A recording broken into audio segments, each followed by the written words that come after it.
guys, ito na naman po si Madam Lisa. Kanina po ay gumawa ako ng Spanish bread. Ito lang po, kaluluto lang ng aking Spanish bread. Ayan, pinalalamig ko lang po at ilalagay ko na siya mamaya ng supot. Ang ganda po ng pagkagawa ko ng Spanish bread, malambot. Ayan po. At malalaki na, ang lalaki po sobra. Ayan po ang nagawa kong Spanish bread kanina. Panoorin niyo po yung video ko kanina.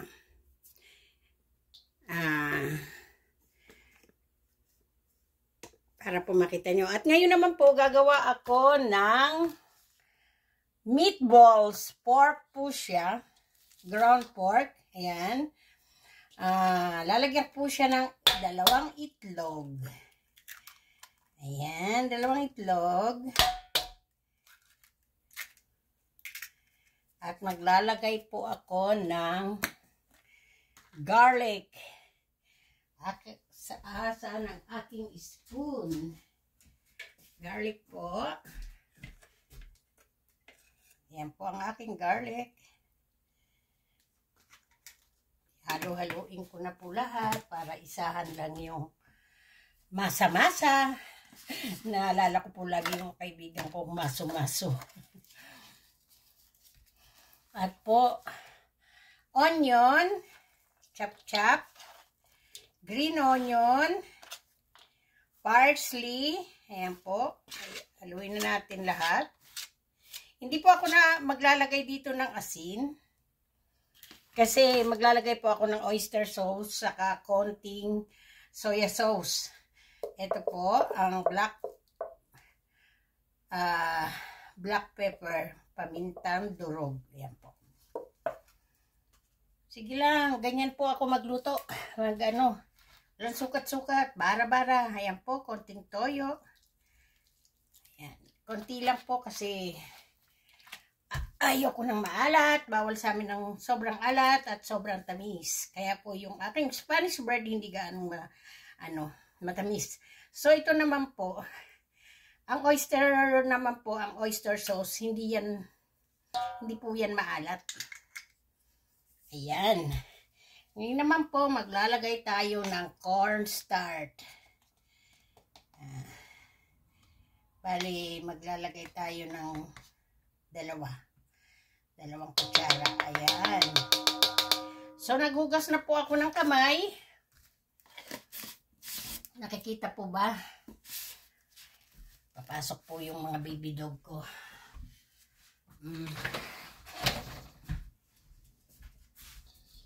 Ayan po, haluin na po natin. Naglagay po ako ng 2 itlog, saka cornstarch para mabilog siya. At saka po pala, kung mayroon po kayong oven, pag binilog nyo po siya, mas maganda pong ilagay nyo muna siya kahit 10 minutes sa oven. Initin muna siya sa oven. Kasi po, pag diretso mong lulutuin, pipirituhin, gigisa, nawawasak yung pagkabilog niya. Tinuruan ko rin po yung kaibigan ko kung paano gumawa ng meatballs na hindi nawawasak. Kasi po, di ba, pag diniretso nyo sa kalan, sa kawali, minsan, nawawasak siya, nawawala yung pagkabilog niya. Ayan.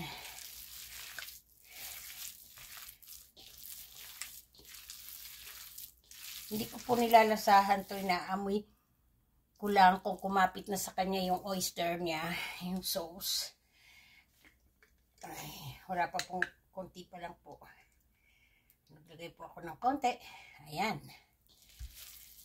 Naghugas po ako ng kamay, Lagi po ako naghugas ng kamay, basta po nag-ano ako ng mga pagkain. Tuwan-tuwa po ako kasi ang dami kong nagawang Spanish bread. Ayan. Pwede ko po siyang i-freezer, yung iba. Kaya lang dito po hindi na pi-freezer. Kasi nga, 2 days pa lang yan, ubos na sa family ko. Kasi minsan, sa opisina ng asawa ko, yung mga katrabaho niya, dinadalahan niya.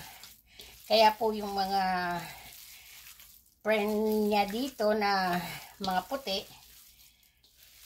nakakakain na po ng mga pagkain natin, mga Filipino bread, Filipino foods. Gusto po nila yung pag nag-mango float ako, spring roll, lalo na po yung basta po marami silang gustong kainin. Tinitikman talaga yung mga pagkain ng asawa ko. Kaya minsan dinadamihan ng asawa ko yung baon niya. Kasi pag iniinit daw niya, naaamoy ng mga katrabaho niya na ang bango daw. So pinapatikim niya. Ayan na. Nahalo na po siya. Ang bango-bango na. Kasi may garlic, may onion, may parsley. Hindi po ako naglalagay ng asin. May soya sauce, oyster sauce, cornstarch. Yan lang po. Ngayon bibilogin na po natin. Itatabi ko po muna itong mga ibang ginamit ko dahil wala nang place.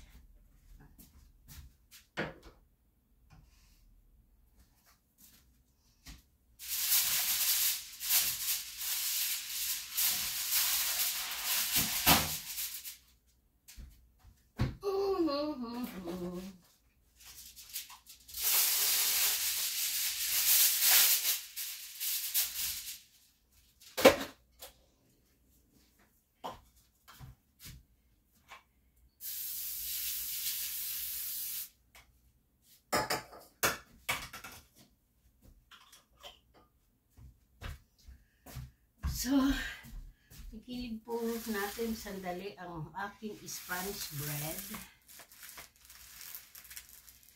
para may place. Alisin ang mga kalat. At dito ko po siya ilalagay. Ayan na po, bilugin na po natin. Maliliit lang po. Kasi pwede ko siyang, minsan hinahalo ko siya sa spaghetti. O kaya naman, kinakain lang nila ng ganyan. Igigisa ko pa po yan. O kaya, pipirituhin ko na lang ng konti. Kinakain-kain po nila yan ng ganyan lang. Kukuha sila ng toothpick. Tutusukin. Ayan. Hindi ko na po siya mabilog-bilog kasi may manang padikit sa kamay ko. Sana po, samahan nyo ako lagi sa pagluluto ko. Yan lang po ang aking simple recipe. Napakadali lang po ng mga pinapakita kong mga recipe para po hindi mahaba sa video. Kasi ayaw ko po talagang maumay kayo sa panonood dahil alam ko lahat kayo may gagawin. Sana po panoorin nyo to at suportahan nyo naman po ang aking video. Ito lang po kasi ang nakakapag-relax sa akin dahil po alam nyo naman mag-isa lang ako lagi dito sa bahay na iiwanan. So boring. Kaya po ang ginagawa ko para malibang-libang, hindi ako ma-stress, hindi sumumpong yung sakit kong anxiety, hindi ma-depress dahil bawal nga sa akin. So kung ano-ano na lang po ginagawa ko dito. Ayoko naman pong matulog ng matulog sa hapon kasi sa gabi, hirap ako matulog. At bukod po doon, ano po ba yun? Pagka nakatulog naman ako ng madaling araw, hirap naman po ako bumangon sa umaga. Kaya po ang ginagawa ko para hindi makatulog sa hapon, nagluluto. Hindi ko na po siya gano'ng binibilog. Diretso na lang naman po yan sa tiyan eh. Kasi pang amin lang naman po kasi ito eh. Pero po pagka ako may mga party, siyempre ginagandahan ko yung mga niluluto ko na para naman maano yung mga kaibigan ko. Marami po siya. Kaya po yung iba ikikip ko siya. Pwede siyang ihalo doon sa pang spaghetti o minsan sa soup. Bukas naman po ako gagawa ng Ano po bang gagawin ko bukas? Corn soup. Corn soup naman po. Kakalagyan ko po. May ano pala po, may crabs. May ilalagay akong crabs na sa soup ko. Yun naman po ay favorite ng bunso ko. Si Bunso. Next time po, ipapakita ko po sa inyo ang family ko. Para naman po makapag-hi sa inyo. Huwag po kayo magtaka doon sa bunso ko dahil hindi ko po talaga kamukha. Kamukha po talaga ng asawa ko. Pero yung pangalawa ko po, hati. Hati kami. Matangos lang ilong niya. Kasi po alam naman tayo, pango. Pero yung bunso ko, nasa kanya ng lahat. Ayan. Lapit na po. Marami na. Kailangan mabilis lang. Kasi baka po mawala na ng battery ang aking cellphone. Sana po mag-approve ang aking video na YouTube para makabili naman po ako talaga ng camera ko pang YouTube. Dahil gusto ko po sana sa summer pag gumala-gala ako, magbakasyon, maka-YouTube ako ng maayos. Hindi pa nga po ako marunong talaga ng live. Pero nagpapaturo po ako sa anak ko. Mga busy lang po kasi ang mga anak ko. Dahil syempre, may mga kanya-kanyang buhay. Mga nagtatrabaho na. Kaya wala silang time kay mama. Sa kanilang mama. Pero pag may time naman sila, binibigyan naman nila ako minsan ng time, pero kulang. Ayan. So ito guys, wala ng place. Di ko pwede siyang pagdikit-dikitin. Initin ko na po yung oven ko. Kahit mauna tong kalahati.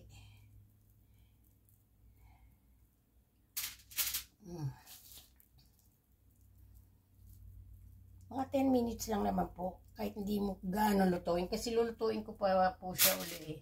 Pipirituhin ko pa siya. O ilalagay ko muna sa rep. Bukas ko na siya pipirituhin. Para bukas na siya kainin. Ang pinakamahalaga naman lang po dito ay yung kung paano ko na i-share sa inyo ang yung mga halo-halo. Kung anong mga ilalagay na mga ingredient. Sa pagluluto po, alam nyo na yan. Tayo pa, mga Pinoy. Hindi tayo pahuhuli Masisipag at magagaling. Hanga po ako sa mga OFW. Kasi masisipag na. Mga mababait pa sa mga amo. Kaya lahat ng mga Pilipino sa abroad nagkakaroon kagad ng mga trabaho kasi alam ng mga foreigners o mga taga-ibang bansa, ang mga Pinoy masisipag. Marunong magluto, marunong maglinis ng bahay, magaling sa pag-asikaso sa loob ng bahay. Yan po, may konti na lang siya. So, ilalagay ko na to. Iinitin ko na lang po yung oven. Nakalimutan ko po kasi kaninang initin.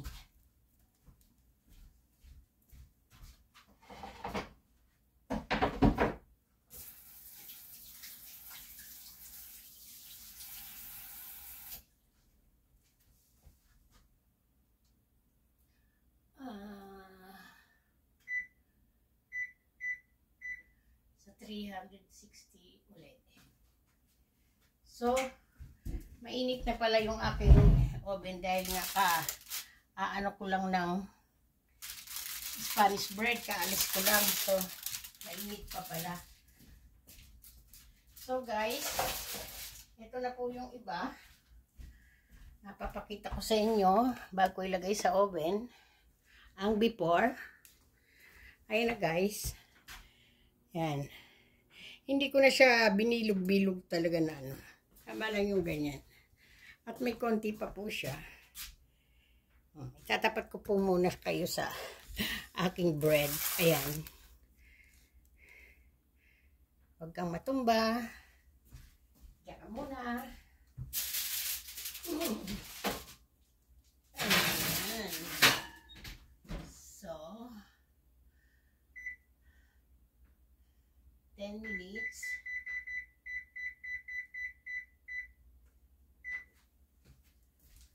Hindi ko po siya gano'ng lulutuin, guys.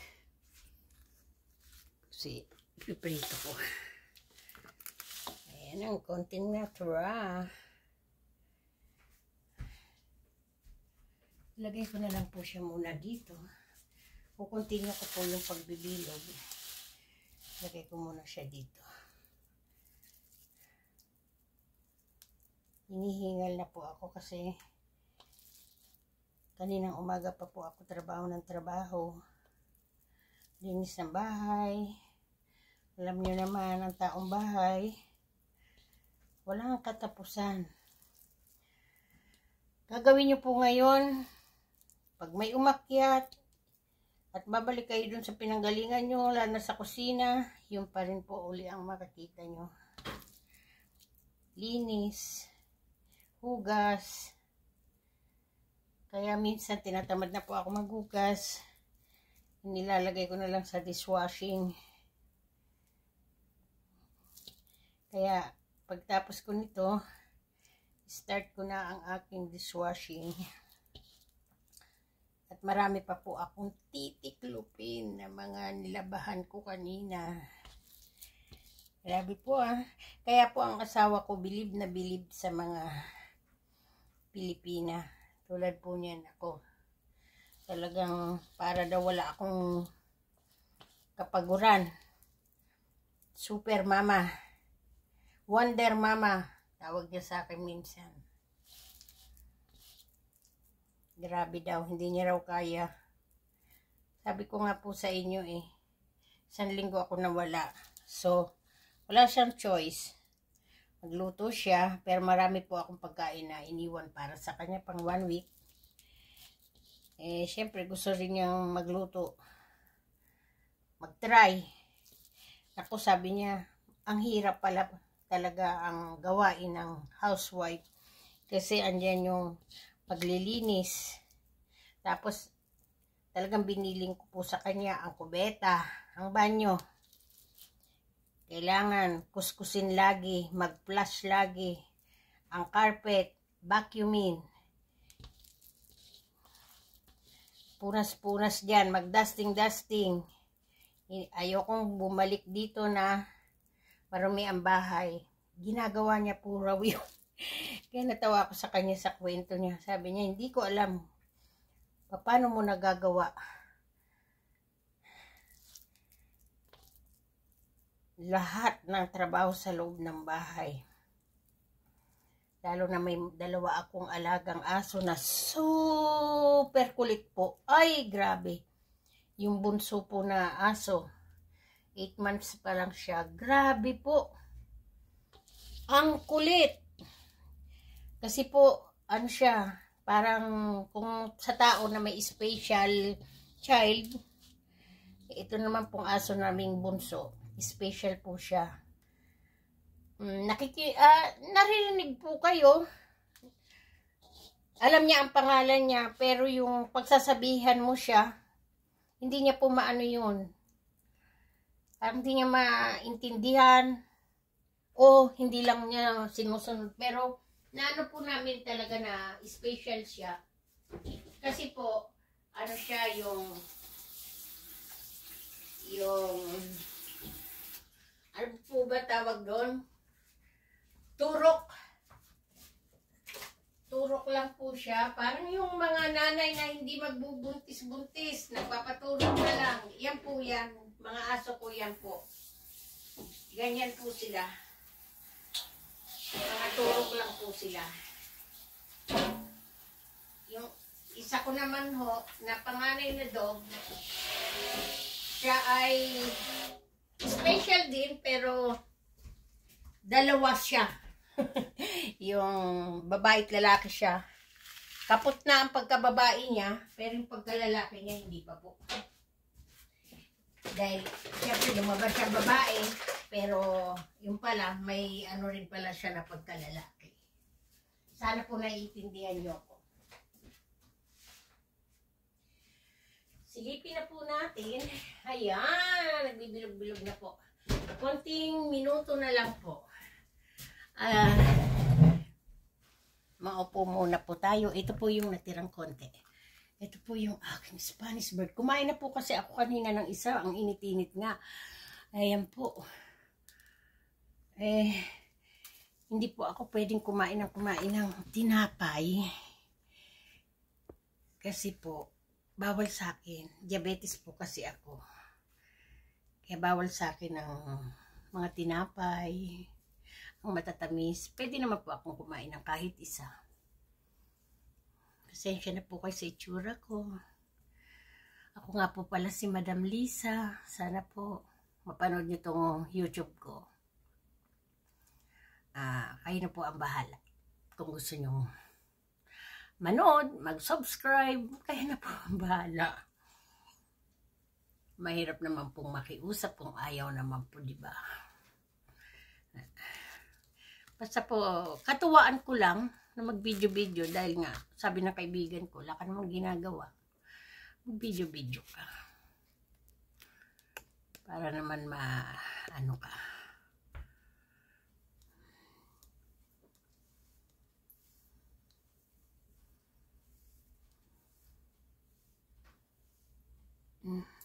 Nakakalbo na po ako. Nung last year po, hindi kayo maniniwala. Wala na po akong buhok. Dito po, na kalbo po yan dahil sa sakit ko. Na tas-tas po lahat yung nasa gitna akong buhok. Ngayon po, naglagay ako ng oil. Sabi ng doktor, babalik naman. Bumalik naman po kahit papano. Ayan. Pero iba na, manipis na po. Kaya hindi ako makapunta sa parlor dahil ano namang gagawin. Pinagupitan ko na po siya. Dati mahaba ang buhok ko, makapal-kapal. Ngayon po manipis. Pero mas okay na siya ngayon kaysa nung last year na kalbo na po yan talaga. Hindi to kung may mga panot. Dahil po daw sa stress. Dahil po sunod-sunod yung pagkamatay ng father ko sa kanang mother ko. Tapos namatay din yung brother ko. Sunod-sunod po sila. Ito lang po. Yung mother ko, isang taon lang nitong November 22. Yung brother ko, ilang months pa lang. Yung father ko saka yung mother ko, magkasunod lang. So, na-stress po ako. Sobra lalo po sa mother ko. Na-stress po ako. Nagkasakit. Na akala ko nga mamatay ako. Akala ko mas mauuna pa ako sa nanay ko. Kasi talagang na-emergency po talaga ako noon sa ospital. Kaya nagpapasalamat po ako kay Lord. Hindi niya po ako pinababayaan. Binibigyan niya pa po ako na ng lakas. Para lang po sa mga anak ko at mga apo ko. Hindi pa po kailangan na kunin ako. Yun po ang inaano ko sa mahal na Panginoon. Pabain niyo pa ang buhay ko. Ako'y 55 years old pa lang. Para sa akin bata pa ako para mawala sa mundo. Kaya nagpapasalamat ako sa mahal na Panginoon. Binigyan niya pa ako ng pangalawang buhay. Hindi nga lang po pangalawang buhay. Marami nang nangyari sa akin na muntik-muntik na. Kaya naniniwala talaga ako na may Panginoon. Kasi kahit tulog ka na, nasa ospital ka, kahit comatose ka na, papasok at papasok pa rin sa isip mo ang mahal na Panginoon. Doon ka sisigaw sa isip mo, sa utak mo na mahal na Panginoon. Wag muna ngayon. Yun po ay nangyari sa akin. Kaya po, nagpapasalamat talaga ako kay Lord. Kaya po tayo, bago po tayo magpasalamat sa ibang tao, sa pamilya, sa mga magulang, unahin po natin si Lord. Okay po. So, guys, titingnan ko na po yung yung meatballs ko. Yun na lang po muna. Pagka okay na yun, papatayin ko na po itong video ko dahil ayoko po na sobrang haba. Nasabi ko naman po na lahat doon yung mga ricado, yung mga ilalagay. So, inilagay ko lang sa oven para hindi siya mawasak. Kasi pagka niluto ko kagad sa kawali, naaano po siya, naghiwa-hiwalay. Kaya bukas, pwede ko na siyang ilagay sa kawali. At ito pong natira, ay ilalagay ko ulit doon. Hindi na po kasi kasya. Okay guys, samahan niyo ako.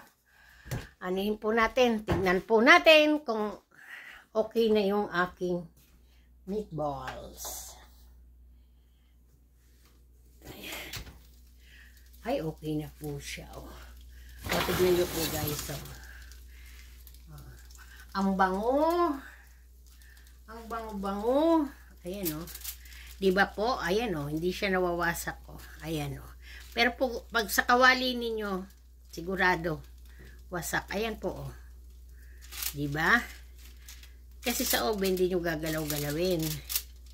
Eh sa kawali po kasi, dito sa gas stove ko, siyempre, halo-haloin nyo dahil ayaw yung masunog. Kaya, nawawasak. Ayan. Ayan na po.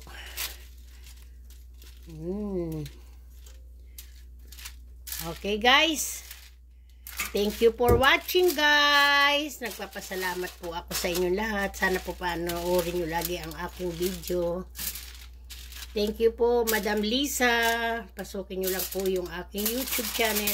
Madam Lisa. Okay guys. Thank you, thank you, thank you.